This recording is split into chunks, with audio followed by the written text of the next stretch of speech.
no me vengan con cosas extrañas, yo quiero una explicación sencilla. Tal como lo prometimos en nuestro último capítulo del programa, hoy vamos a hablar de una pensadora fundamental ahí en la bisagra entre el siglo XVII y el siglo XVIII, que nos va a permitir pensar realmente otra cosa. Son muchos los prejuicios que andan dando vueltas en estos tiempos salvajes, pero que siempre estuvieron presentes en las distintas sociedades de los distintos momentos históricos y lugares geográficos. Mi pregunta para empezar este programa es si esos prejuicios son resultado de la pura ignorancia o si puede haber prejuicios también en una razón erudita e ilustrada.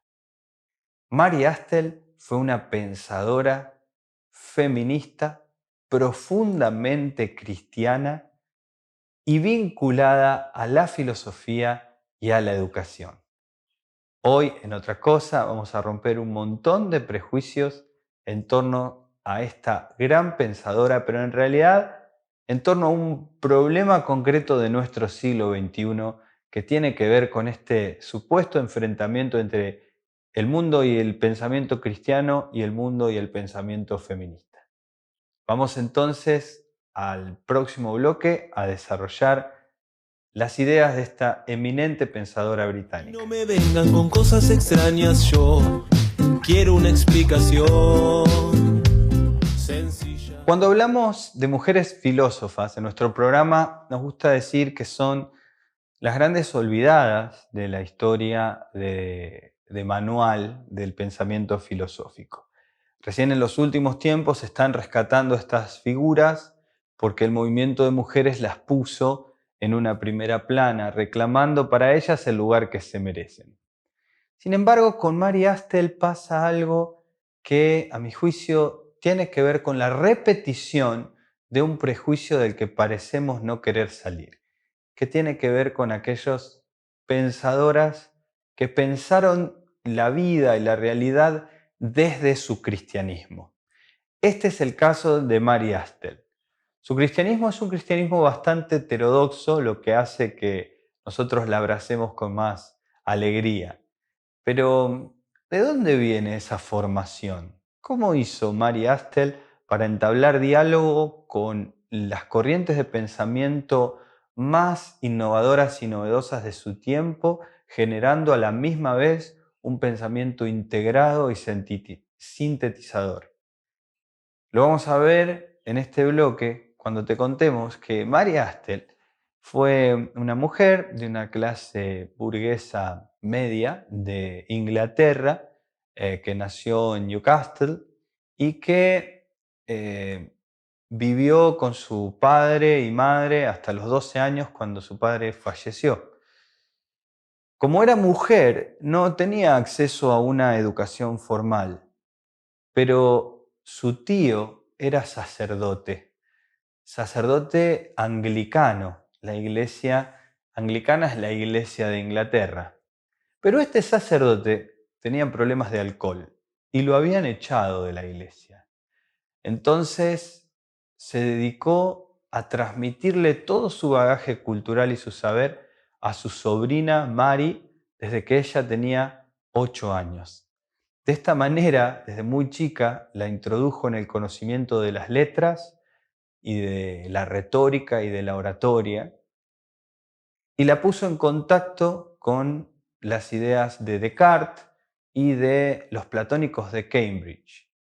Esto hizo que desde muy chica ella se viera totalmente atraída por el conocimiento filosófico y por las preocupaciones teológicas. Mary Astle se fue con su madre al morir su padre a vivir a la casa de una tía, hasta que algunos años después también murió su madre, también murió su tía, y se mudó a Londres, donde empezaría a desarrollar una carrera súper destacada como escritora. Pero eso te lo vamos a contar en nuestro próximo bloque. No me vengan con cosas extrañas, yo quiero una explicación sencilla. Cuando Astle se muda a Londres, entra en contacto con un círculo de mujeres escritoras que, como ella, estaban preocupadas por cuál era el lugar de la mujer en esa sociedad inglesa de fines del siglo XVII que había atravesado la famosa Revolución Gloriosa. Las mujeres empezaban a reclamar para sí un lugar más destacado, no solo en la vida pública, sino en la vida intelectual de su tiempo. Además, ella entra en contacto con otro sacerdote que la ve como una persona completamente comprometida con ideas muy profundas, filosóficas de su tiempo, y la conecta con un editor que es quien va a ser el editor de toda su vida. María Astel fue muy olvidada durante mucho tiempo y sus escritos se dejaron de leer, pero en su momento, en su época, una escritora muy leída y sus textos se reimprimieron varias veces.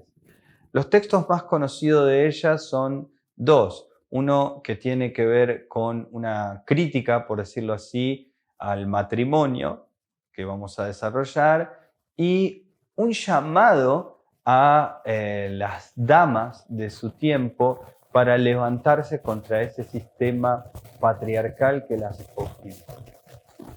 Pero veamos de dónde bebe ella, de qué fuentes bebe para poder realizar estas críticas a la sociedad de su tiempo. En primer lugar, tenemos que decir que Mary Astel se fascinó con Locke, el pensador que vimos en nuestro último capítulo, cuando Locke establece que el conocimiento solo puede ser un conocimiento dado por la experiencia.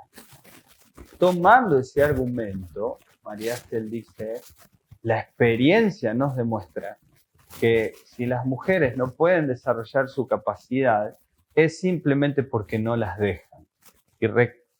Y reclamó a ese gobierno civil que el liberalismo de Locke estaba tratando de imponer mayor presencia de la formación de las mujeres, que es algo que la preocupó y en lo que invirtió su tiempo y el dinero que iba consiguiendo. Para desarrollar esta idea es importante recordar que Locke, en su segundo ensayo sobre el gobierno civil, plantea que los hombres nacen libres. Y a este planteo, todos los hombres nacen libres, dice Locke. Y a este planteo, Mary Astel le hace una pregunta. Si los hombres nacen libres o son libres desde que nacen, ¿por qué entonces vemos que las mujeres son esclavas? Casi un siglo antes de la Revolución Francesa y de la Declaración de los Derechos del Hombre, ya Mary Astel cuestionaba el lugar que la Ilustración le estaba dando a las mujeres. De hecho, la Revolución Francesa es resultado de la Ilustración y las mujeres no figuran en el catálogo de derechos que se declararon después de la Revolución Francesa. Pero ya hay material en la filosofía y el pensamiento para verlas incluido. Esta pregunta de Mary Astel nos parece fundamental. Se opuso también políticamente a Locke, no solo en este punto, sino en que ella tenía una visión mucho más conservadora de la política. ¿En qué sentido? En el sentido que ella decía que los hombres solo querían hacer convenciones y acuerdos y consensos cuando les convenía políticamente, pero que en la vida familiar y matrimonial no había consenso y solo había que obedecer la pura voluntad del varón sin considerar a la mujer, a sus necesidades y a las de la familia. Estas críticas le valieron a Mary Astel el apodo de la primer feminista inglesa. Vamos a ver en nuestro próximo bloque cómo también bebió de las ideas del platonismo, también de San Agustín, sobre todo de Descartes, para su crítica a la sociedad de su tiempo. No me vengan con cosas extrañas, yo quiero una explicación sencilla. Conocer no es recordar ni repetir de memoria lo que alguno o alguien lee en algún libro. Comprender no es simplemente recuperar o recordar o tratar de ver desde el prejuicio lo que pasa en la sociedad. Mary Astle, que dijo esto de una manera mucho más aguda que lo que yo puedo expresar, tomó las ideas de Locke para fundamentar su visión crítica sobre la sociedad, criticando al propio Locke. Hizo lo propio con las ideas de Descartes. Como buena inglesa empirista, ella rechazó la idea cartesiana de que había ideas innatas y de que el conocimiento se adquiría desde el nacimiento. Al contrario, ella planteaba que esa facultad racional del ser humano había que sumarle experiencia para poder cultivarla y que si no se cultivaba se atrofiaba. El hecho de que las mujeres no pudieran tener lugar para decidir sobre su vida porque tanto legal como intelectualmente dependían de los hombres, hizo que cuestionara el ideal de belleza que se imponía a las mujeres. ¿Por qué? Porque las mujeres, para poder tener esa cobertura legal y económica, tenían que vestirse bien y ser lindas y estar arregladas para poder acceder a un buen matrimonio que las salvara de una situación social dificultosa. Pero Mary Astle decía que la verdadera belleza, que no pasaba jamás de moda y que mejoraba con los años, a diferencia de la belleza física, era la preparación y la formación y la belleza intelectual. Mary Astle entonces se basa en Descartes y en el dualismo de Descartes del que ya hablamos y que incluso criticamos, para decir que la sustancia corporal es una y la sustancia pensante es otra, y que por lo tanto, por más que los hombres y las mujeres tuvieran sustancias corporales diferentes, la sustancia pensante era la misma. Es decir, mujeres y hombres tienen la misma capacidad para pensar y conocer el mundo sin importar ni el tiempo ni el lugar. Fíjense qué interesante cómo ella toma ese dualismo de Descartes para fundamentar su visión crítica de la sociedad. Además, Descartes toma la idea de que todo conocimiento tiene que llevar a la certeza o a la claridad y a la distinción de las ideas que se valen por sí mismas. Y en este sentido se nota la influencia de San Agustín y del planteo de que el verdadero conocimiento es el conocimiento que ilumina. Por último, vamos a dejar para nuestro cierre algunas visiones que tuvo sobre lo teológico y sobre la figura de Dios para cerrar la presentación de esta mujer única que merece volver a ser leída y estudiada en estos tiempos salvajes. No me vengan con cosas extrañas, yo quiero una explicación. Mary Astle fue muy criticada en su tiempo por sus ideas y uno de los personajes que la criticó fue el famosísimo escritor Jonathan Swift. La criticaba por decir que su protestantismo, su luteranismo, su anglicanismo, mejor dicho, se parecía bastante al catolicismo. Y esto era porque Mary Astle valoraba sobremanera la formación religiosa para el control de las pasiones. Ella decía, siguiendo a los platónicos de Cambridge y a Descartes y a San Agustín, que el cultivo de la propia razón iba a permitir a los hombres y a las mujeres tener un dominio y un control sobre sus pasiones.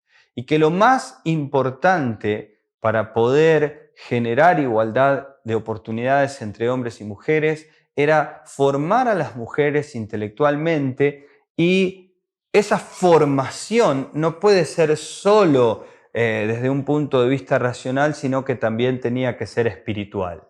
Los valores que para ella permitían esta formación espiritual eran, entre tantas otras, por ejemplo, la amistad. Sí, la amistad, la camaradería y la vida virtuosa era lo que iban a llevar a las mujeres a agruparse y mejorar las condiciones de vida. Y para esto propuso la formación de escuelas para mujeres que se parecían bastante a los monacatos del mundo católico. Pero esta crítica es bastante inexacta si uno tiene en cuenta que Mary Astle fue, digamos, muy crítica de esta visión de la realidad que obligaba a las mujeres o bien a casarse o a convertirse en monjas si querían estudiar.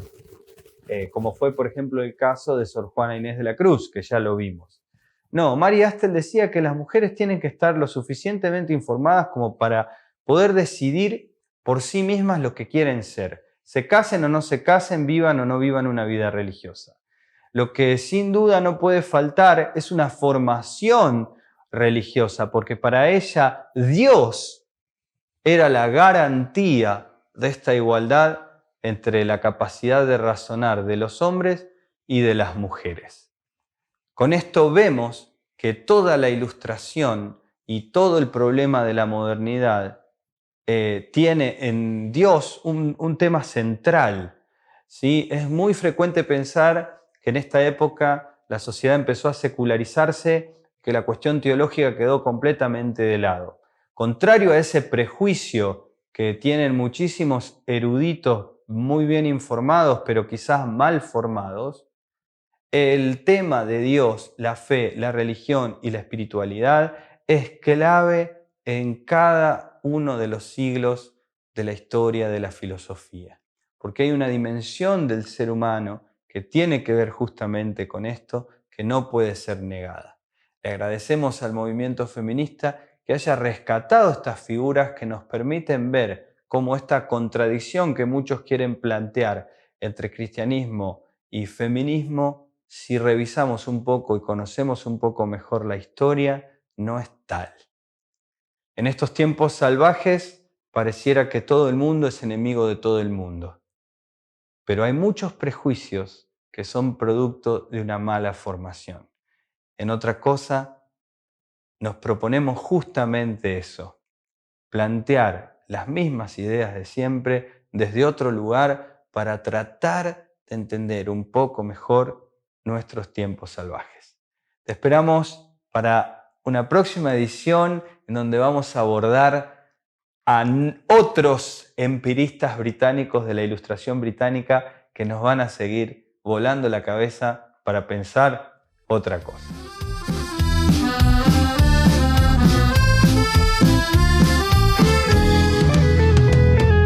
A mí no me vengan con cosas extrañas, yo quiero una explicación sencilla. Si el mundo da vueltas y vamos con calma, yo te aseguro que te encuentro.